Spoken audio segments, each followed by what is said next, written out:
Widower rancher buys, 2 wild mountain woman. Then she whispered something only his late wife ever said. Montana Territory, October 1879. A cold wind howled through the narrow pass that carved into the spine of the Bitter Root Mountains. Below, tucked between pines blackened by decades of soot and snow, the mining town of Elkhorn sat as stubborn and sharp-edged as the men who built it. The town square stank of sweat, horses, and whiskey. Beneath the creaking sign of Brogan's stable house, a makeshift auction corral had been hastily assembled. A crowd had gathered, most with arms folded, pistols visible, boots muddy from last night's rain. Step back, goddammit," the auctioneer barked, his voice rasping against the din. "You want a prize, or you want a corpse?" A heavy-set man shoved his way forward, slick hair oiled back, mouth twisted in disgust. "What the hell you call this, Brogan?" he sneered, pointing toward the figure in the pen. She stood barefoot in the mud, wrists chained, blood dried across her temple. Her dark hair hung in tangled waves, matted with leaves. The crowd shifted uneasily. Brogan lifted a scrap of paper. "Captured by soldiers near the Canadian line. Wild Comanche. Dangerous. Bit a man's ear off 2 nights ago. Ain't no use for her in prison, they want her gone, so she's yours. Cheap." "Hell," the man laughed darkly. "You're better off selling her for meat." "She is not for meat," another spat. "She's cursed. I heard her howl last night, like a wolf." From behind the line of horses, Elijah Brandt adjusted his saddlebag. He had not come for the auction. He had come for a new bridle and to check on a stallion, limping since spring. He wore a long coat, dusted from the trail, and his hat pulled low. His boots were still crusted from the road north. He would have walked on, should have, but then she screamed. It was not a scream like a woman's. It was guttural, ancient, torn from someplace deeper than the lungs, the kind of sound that made ravens lift into the trees. One horse reared in the pen. Elijah's own gelding jerked back on the lead, nearly breaking his grip. Elijah turned. Their eyes met. In a split second he saw her. Not the chains, not the blood. Her eyes, those eyes fierce but hollowed. Eyes he had only seen once before. Clara's eyes. The night she died. "Who'll take her?" Brogan's voice cracked the silence. No one spoke. The woman stared straight at Elijah now, not pleading, daring. "She'll gut you, man," someone hissed. "Don't be a damn fool." Brogan raised his voice. $30 and she's yours. Last call. Still silence. And then Elijah stepped forward. 35. The crowd gasped. "You crazy, mister?" the oiled man shouted. "You want that animal on your land?" Elijah's voice stayed low. "She ain't an animal." Brogan blinked. "Sir, she ain't trained. She don't speak English. Hell, we don't even know her name." "She don't need to speak," Elijah replied. "Just breathe." The woman tilted her head, just slightly. Her lip curled, but it was not gratitude. It was a smile, dry and bitter as old ash. "Sold," Brogan snapped, "to the gentleman with the death wish." Chains rattled as 2 men approached to unbind her. She hissed spit toward one. Elijah stepped forward, his eyes locked on hers. "Do not touch her," he said quietly. The men paused, confused. He stepped into the pen himself. The woman did not flinch. He took the key from Brogan's hand and knelt, unlocking the chains without a word. She stood motionless, watching his fingers. When the final shackle clanged to the dirt, she stepped past him without pause and out the pen, bare feet moving silently through the mud. She did not look back. Elijah followed. The crowd whispered behind them, uncertain who the real danger had been, the wild woman or the man who bought her without blinking. At the edge of the square, Elijah tied her wrists loosely with rope, not as a guard, but a guide. She did not resist. As they walked toward the trail leading out of town, someone called after them, laughter thick with contempt. "You'll slit your throat before sunrise, cowboy." Elijah did not answer. But the woman did. She turned her head just enough for her voice to drift back. "In Comanche we do not waste blades on ghosts." And they disappeared into the trees. The trail to Elijah Brandt's ranch curved through frost-bitten aspen and thick pine, where snow still clung to shadows even as autumn bled dry. The ride was long and mostly silent. The woman followed without resistance, rope tied loose around her wrists, but her gaze moved like an animal's, watchful, never trusting. Elijah did not speak unless necessary. By dusk, the outline of the ranch emerged from the mist. A split-rail fence bent from years of wind. A barn slouched like a tired old man. The cabin, square and weather-worn, sat alone beneath a grove of dying cottonwoods.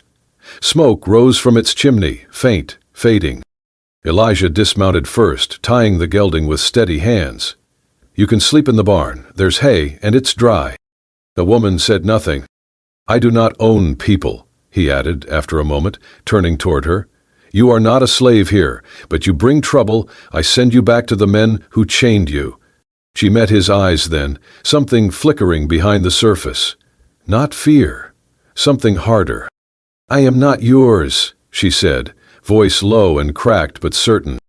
"I know," Elijah answered, "but the wolves do not care whose bones they find." He handed her a blanket and pointed toward the barn. She walked off without a word. Inside the cabin, Elijah lit a lamp and stirred the fire. The warmth crept in slow, like it had forgotten how. He hung his coat and stared at the mantel. There, beside a rusted horseshoe and an old Bible, stood the photograph. Clara. Her hair had curled from the steam of a hot spring the day he'd taken it. Her laugh had shaken the trees. He could almost hear it now. Elijah sat heavily in the old rocking chair, boots still on. His hand reached for the locket that hung from a nail, Clara's. The fire popped, and in its rhythm, memory returned like a wind from the grave. A night just like this one. Snow outside, Clara curled beneath a quilt, cheeks pink, whispering as he touched the swell of her belly. "Even wild things come home when they love," she had said. He had laughed then, not understanding. The next week, she was gone. Blood. Cold. Silence. The fire hissed louder. Elijah stood abruptly. Outside, the wind howled. He stepped onto the porch and looked toward the barn. A sliver of light flickered through a broken plank. She was still awake. In the barn, Ayani sat by the stall, her shoulder bare as she worked to clean a wound across her collarbone. Her fingers moved with careful precision, dabbing a cloth soaked in water from the trough. Her skin was marked by small scars, burns, cuts, old battles. But one mark stopped Elijah cold. A tattoo, deep blue and faded with time, curled across the top of her left shoulder, a rising sun above a cedar tree. Elijah stared.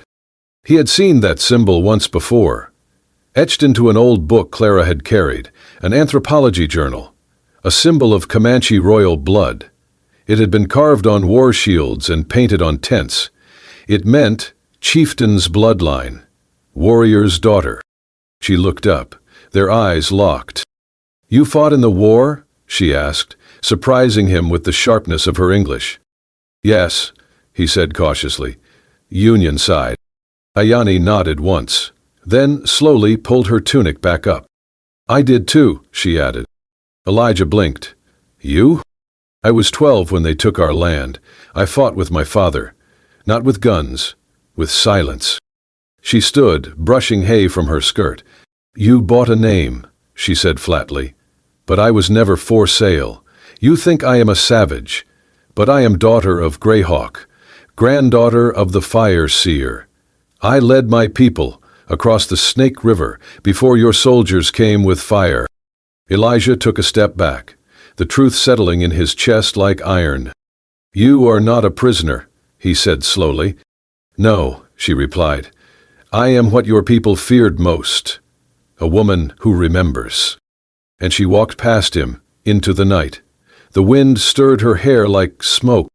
Elijah remained frozen, hands clenched. He had not brought home a broken thing. He had brought home a blade, a legacy, and something he could neither name nor send away. The days grew quieter, colder. Frost crept over the hills like a slow-breathing ghost. Ayani built herself a small shelter behind the barn, a lean-to made from pine boughs and broken fence posts. She asked for nothing, took less. She did not enter the cabin again. She rose before dawn and vanished into the woods with her bow slung over one shoulder, moving like wind through trees. By mid-morning, there would be fresh rabbit or venison left at Elijah's steps, wrapped in dry grass or strung from a birch limb. He never saw her kill, only the offering. Inside, Elijah carved wood in silence, fixed his saddles, repaired old railings, but outside he watched. She danced with the forest, moved through snow as if it parted for her, and yet never once did she smile. That winter came early. By mid-November, the trees groaned under weight of white. Elijah gathered firewood, checked traps, and often, without meaning to, found himself tracing the path Ayani had left behind. One night, the snow fell heavy and wet. He stepped outside, breath clouding. The forest beyond the barn shimmered under moonlight, branches bending under burden. Then he heard it. A soft, rhythmic beat, not footsteps, not wind. Drums. No, not drums, feet, bare feet, beating against earth, slow and ancient. He followed. Through the trees he found her. Ayani standing in a clearing, alone. Snow spiraled around her like ash. She moved in a slow, circular motion, arms raised, fingers slicing the air, her feet shifted with practiced grace, every motion sacred. She chanted softly, in a language older than this land. Elijah's throat tightened. She was not woman, not ghost. She was something in between. He did not dare speak. He watched until the cold numbed his boots, until her chant faded into wind, until she disappeared back into the forest like she had never been. He returned to his bed that night, but did not sleep. The next morning, he found fresh herbs at his door, wrapped in hide, enough to soothe bone and fever. 3 days later, he needed them. The accident was stupid. A patch of black ice near the corral, one slip, the gelding spooked, reared, and brought its hoof down on Elijah's shin. The sound was wet and sharp. Pain screamed through him. He collapsed near the fence, half buried in snow, breath ragged, alone, until she came. He did not see her arrive, only felt her hands. Firm, steady. She spoke not a word, but moved with purpose, cut his boot free, packed snow around the break, dragged him with surprising strength to the lean-to where a fire already smoldered. She heated water, ground herbs between stone, tore linen from her own bedroll. When he screamed as she twisted the bone back into place, she did not flinch. And then came the fire. Not the one from the pit, but from her eyes. She knelt beside him as he faded in and out, pressed a warm cloth to his brow. The room spun, pain dulled. Then her voice, soft, unsure. Do not die. His eyes opened. She was close, closer than ever. He could see the lines of old tears on her cheeks, the crease of a scar by her jaw. Do not die, she said again, voice trembling. Why? He whispered. Ayani hesitated. Her fingers found his, calloused and shaking. Like her, she murmured, like the woman in the snow. I heard her voice once. She sang. Elijah's heart pounded. What did she say? Ayani looked down. Her lips parted. Even wild things come home when they love. The words landed like thunder. He stared at her, breath shallow. Where did you hear that? Ayani looked away. She told the wind, and the wind carried it to me. And for the first time since Clara's death, Elijah Brant wept in someone else's hands. The days that followed passed softer than snowmelt. Not without silence, but the silence no longer felt sharp. It rested between them like a woven blanket, familiar and forgiving. Elijah started leaving extra portions at her door. Warm bread, cooked rabbit, strips of smoked trout. One morning she returned the favor with a jar of pine sap salve and 3 perfectly cleaned quail. They did not thank each other, not aloud, but every offering carried its own kind of language. By the second week of December, Elijah found her waiting outside the barn, a dull axe in hand. "Fence is weak," she said simply. "I fix." He nodded, handed her another blade. That day they worked side by side, replacing slats, resetting posts, hammering in cold silence. But when Elijah glanced at her blistered hands and handed her a pair of his old gloves, she took them without a word, without defiance. In the evenings, he started teaching her English, slowly, one object at a time. "This is sky," he said, pointing upward. She narrowed her eyes. "No, sky is not that small." He laughed. "Guess you're right." In return, she taught him how to read prints in the snow, how a rabbit hops, how a fox glides, how bear tracks press deeper when afraid. "You listen too loud," she told him once. "Trees hear you before you see them." "Well, I'm no ghost." She gave the smallest smirk. "That's true." They cleaned out the old stable together, shoveled rotten hay, patched the roof with bark. Elijah found an old box of Clara's trinkets buried under the loft, buttons, dried flowers, a rusted harmonica. Ayani did not touch them, but her eyes lingered on one thing, a thin silver necklace, simple, delicate. Hadley described dreams, Ayani wrote, in which souls form selves, and aliens shape their thinking. Clara's? Ayani picked it up, held it in the sunbeam like she was reading a story in its shine, then quietly placed it back. That night the rain came, slow at first, then hard, drumming on the roof like hooves. Elijah lit the lantern. The fire crackled low. He thought she had gone to sleep. Then he heard it. A melody, low, sweet, drawn from breath and memory. He stepped to the barn's open door.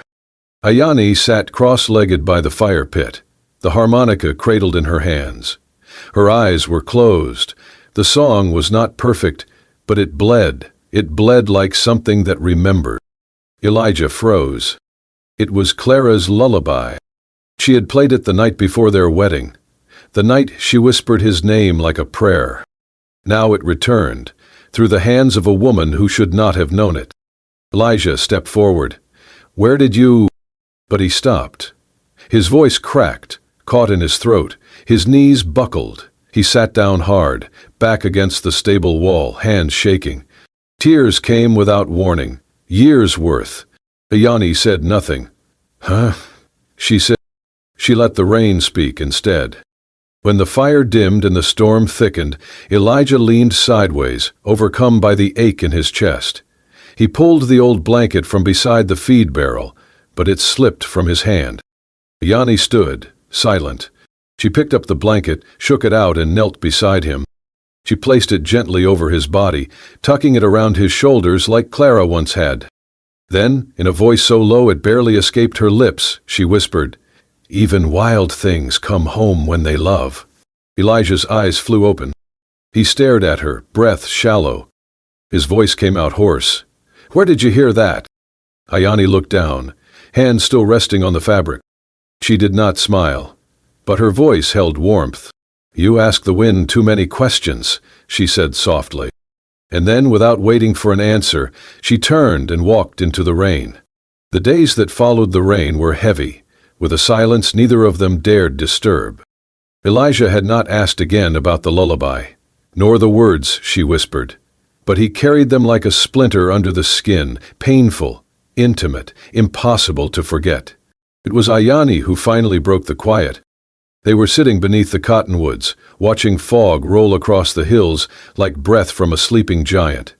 Ayani had just handed him a pouch of dried herbs, her own remedy for his aching leg. "I knew her," she said. Elijah turned. "You're Clara." He said nothing, but his breath stopped. "I was small," Ayani continued. 9, maybe 10. Our people were camped near the Missouri, hiding from bounty men. The snow came too early, no food. My mother was sick." She looked up at the trees, but her eyes saw something far beyond them. "Boom night," We heard music, strange, gentle, not from our people. I followed it. Elijah listened, heart pounding.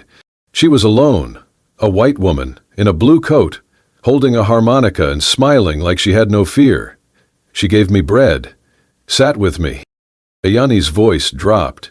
She told me words, English, simple ones, said I had a strong voice, told me I should learn to name what I wanted, or men would name it for me.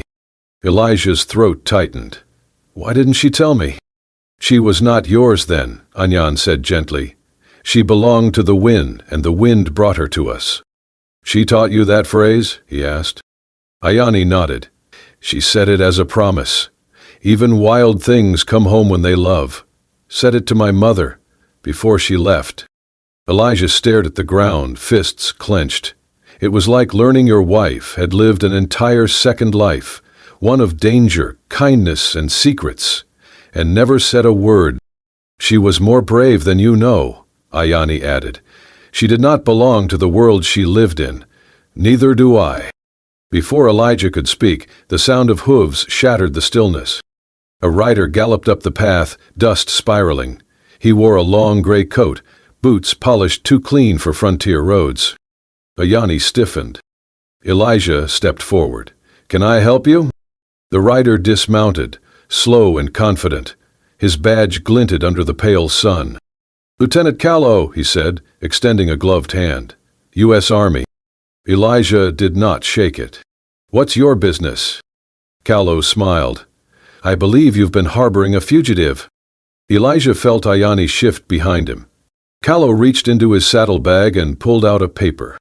Name, Ayani, accused of murdering 2 soldiers near Bitter Creek, escaped custody. There's a bounty, but I am not here for gold.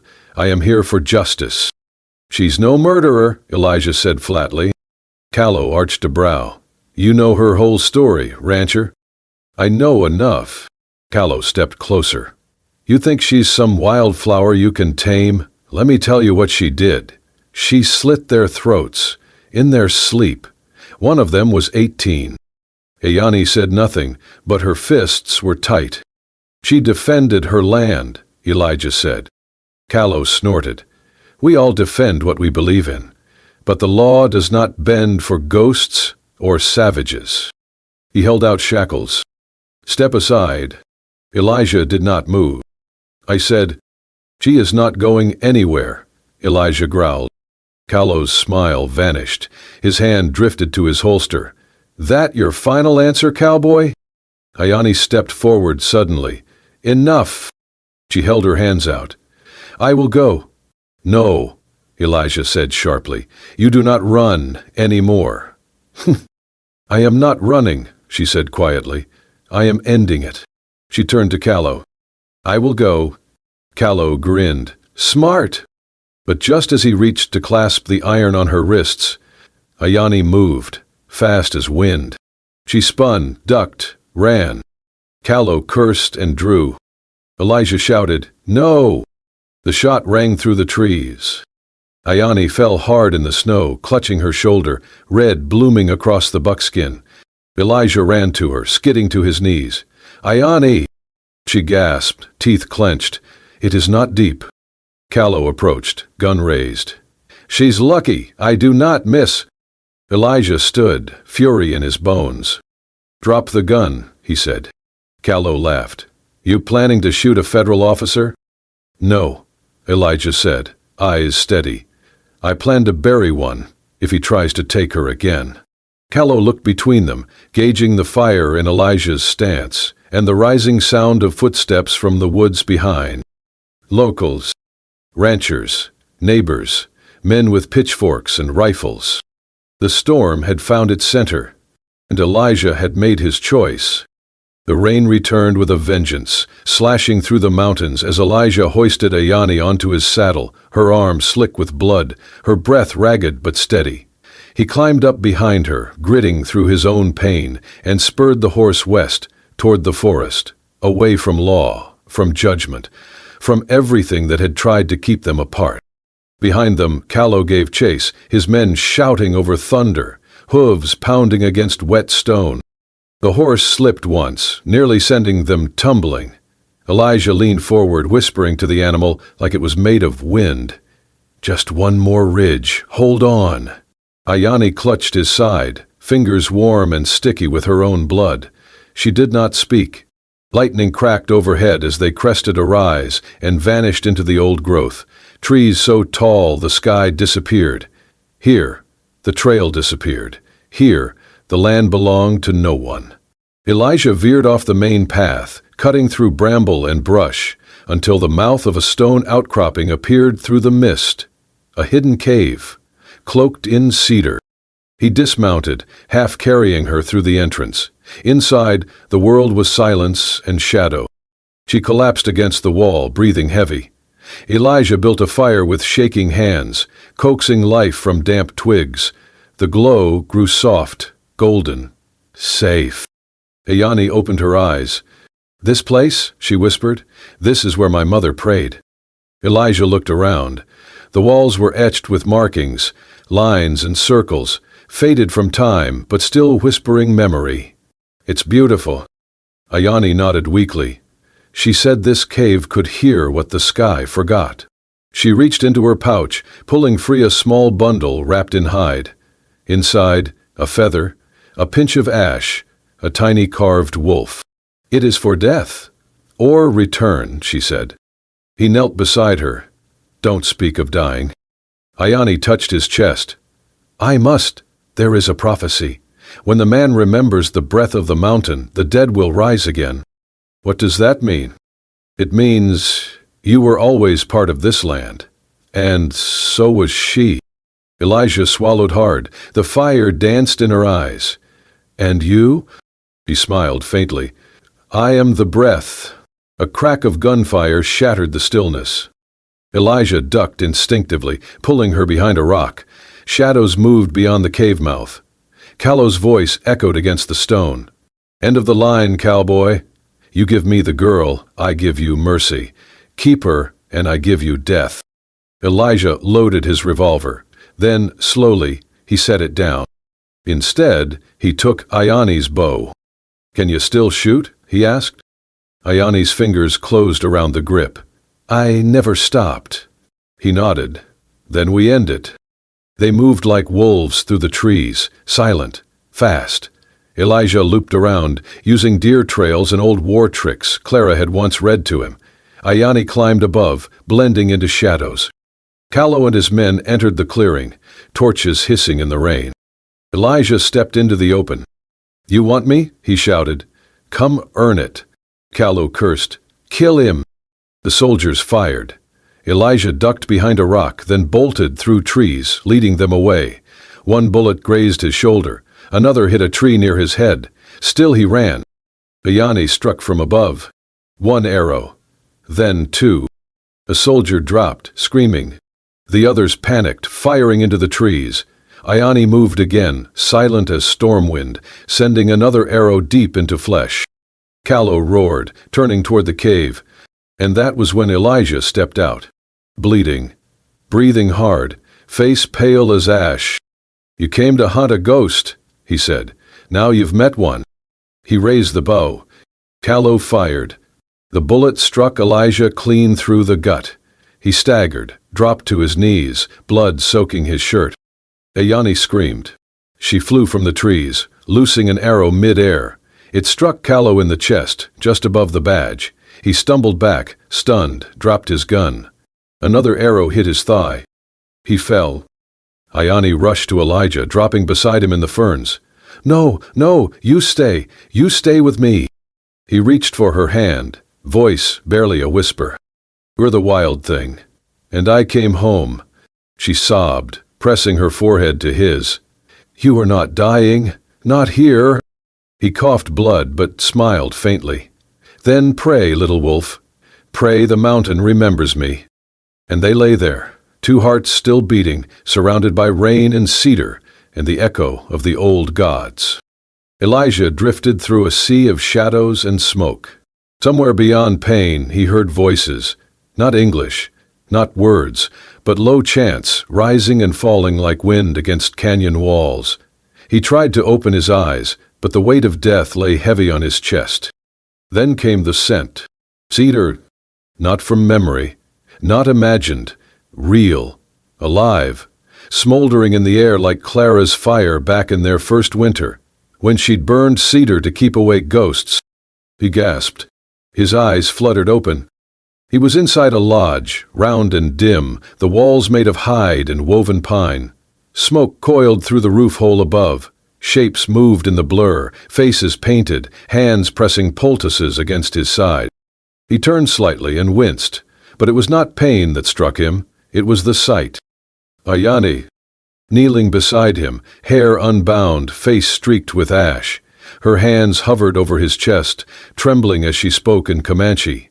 The words were soft, steady, a prayer not of fear, but of asking. He could not understand, but he knew her voice. Then her words changed. To English. "Clara," she whispered, eyes closed, "if you walk with the wind, then walk here. If your fire burns still, let it touch him. You brought me to him. Do not take him back." Elijah's throat tightened. Yanni looked up, sensing his breath. "Elijah?" He reached for her hand. His voice cracked. "You prayed to her." She nodded. She was the bridge, the one who saved us both. The other faces around them withdrew, silent as shadows, leaving only firelight and the sound of rain on the hide above. Elijah studied her face, strong, scarred, still carrying the weight of too many goodbyes. "You should have run." "I did once," she said. "Never again." He squeezed her hand. "You believed I would live?" Ayani gave a small smile. "I believed in the cedar."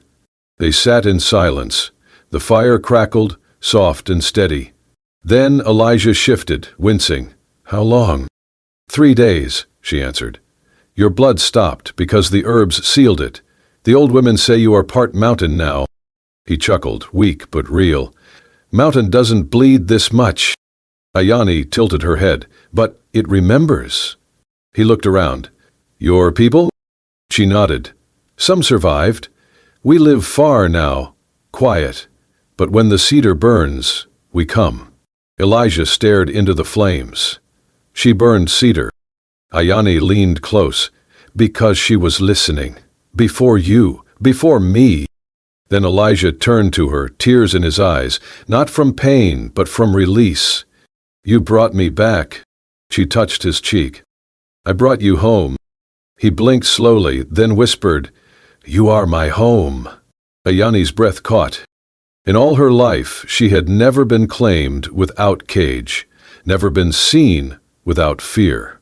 She closed her eyes, forehead resting against his. "No more running," he murmured. "No more ghosts," she answered. And the fire between them burned without smoke. Only warmth, only life, only the scent of something old finally coming home. 2 years passed like river mist, soft and certain. The old cabin was gone, burned down in a storm the spring after the blood and fire. In its place, Elijah and Ayani built something new. A cabin of pine and stone, wide windows open to the valley, and wind chimes made from antlers and old iron. Cedar logs lined the hearth. Wildflowers grew where bullets once fell. The people of Elkhorn had changed too. At first, they whispered. About the Comanche woman who returned from the dead, about the rancher who defied the army. But time softened their fear. Ayani never asked for approval. She simply lived. Each morning she walked down to the schoolhouse, braids swaying, moccasins whispering across earth. Children waited for her, white, Lakota, half-bloods forgotten by both worlds. She taught them stories, not just language. Taught them how to listen to trees, how to honor fire, how to say thank you without speaking. "Miss Ayani," one boy asked one day, "do you believe in ghosts?" She smiled. "I live with one." Elijah watched from the porch most days, sipping coffee, the scars on his side a quiet reminder of everything they'd earned. He planted corn now, fixed saddles, read aloud from Clara's old journals, which he finally opened and found full of wild beauty and quiet courage. He no longer spoke to her photograph. He no longer had to. Because in Ayani's laughter, Clara echoed. In the cedar smoke that rose each night, Clara blessed them. And in the breath of their new life, Elijah had finally learned how to live. On the second spring of their peace, they married. It was not a grand wedding, just a handful of friends, neighbors, children Ayani taught, old warriors who still wore feathers in their hair.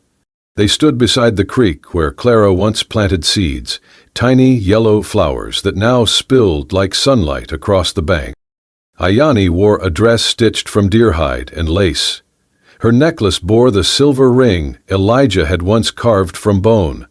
Elijah wore his father's coat, and a blade Ayani had sharpened herself. The wind moved gently through the cottonwoods as the elder raised his hand in blessing. Elijah looked into her eyes, breath caught. She held his fingers, steady as always. Then, softly, Ayani whispered, "Even wild things." Elijah smiled, voice low and full of years. Come home when they love. They sealed it with a kiss, simple and full of memory. The valley breathed with them. That summer, their son was born. They named him Cedar. He had his father's eyes, wide and wondering, and his mother's stillness. He walked early, laughed often, feared nothing. By the time he turned 2, he rode a pony across the pasture, arms out like wings. One morning, snow dusted the fields in a quiet hush. Elijah saddled the mare. Ayane lifted Cedar into her lap. Together the three rode into the wide white, the mountains watching, the earth waiting. No path, no fences, just sky. They rode across the same hills where Clara once wandered, where Ayani had hidden, where Elijah had bled. But now there was no need to run, because love had built a home where none should have grown. And in the silence of that winter morning, where snow kissed the old cedar trees, one truth remained. Even wild things come home when they love. Thank you for riding with us through The Whisper of Cedar Smoke, a tale of love that defied bloodlines, bullets, and time itself. If this story stirred your heart, made you believe in second chances, or reminded you that even the wildest souls can find home in love, then you belong here with us. For more powerful tales of forbidden romance, forgotten legends, and hearts that burned brighter than any fire. New stories every week, because where bullets missed, hearts never did.